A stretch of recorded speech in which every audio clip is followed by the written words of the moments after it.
नमस्कार, श्री स्वामी समर्थ. समर्था रेसिपी मध्ये तुमचं स्वागत आहे.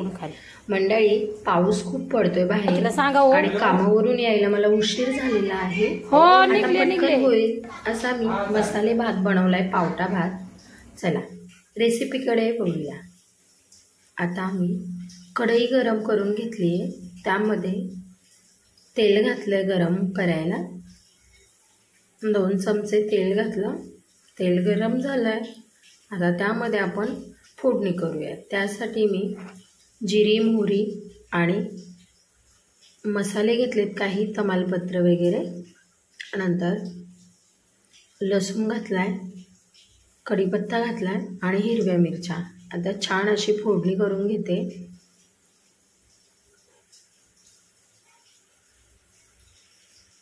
हे पहा, छान असं परतवून घ्यायचं आहे.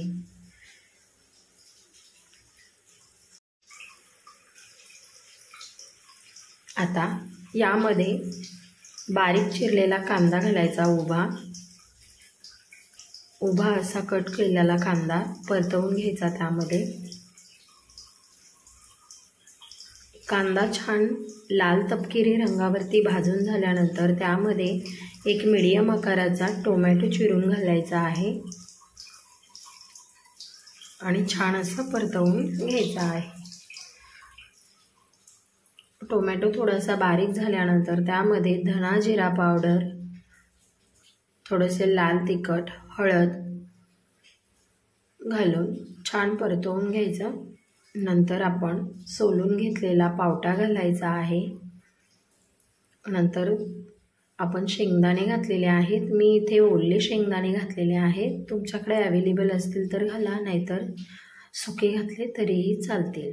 नंतर 1 वाटी स्वच्छ धुवून घेतलेला तांदूळ घालायचा आणि छान असं परतवून घ्यायचं आहे. परतवून झाल्यानंतर यामध्ये मी गरम पाण्याचा वापर करते. गरम पाणी घालायचं आहे. नंतर वरतून कोथिंबीर घालायची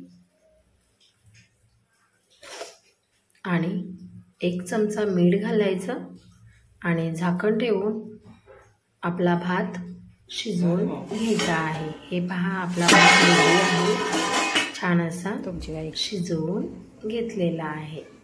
वाव, छान असा आपला भात तयार आहे. तर आत्तापर्यंत माझ्या चॅनलला सबस्क्राईब केलं नसेल तर सबस्क्राईब करा, लाईक करा, शेअर करा आणि बेल आयकॉनचं बटन क्लिक करा, म्हणजे माझे सर्व रेसिपी तुमच्यापर्यंत सहज पोहोचतील. श्री स्वामी समर्थ. निघले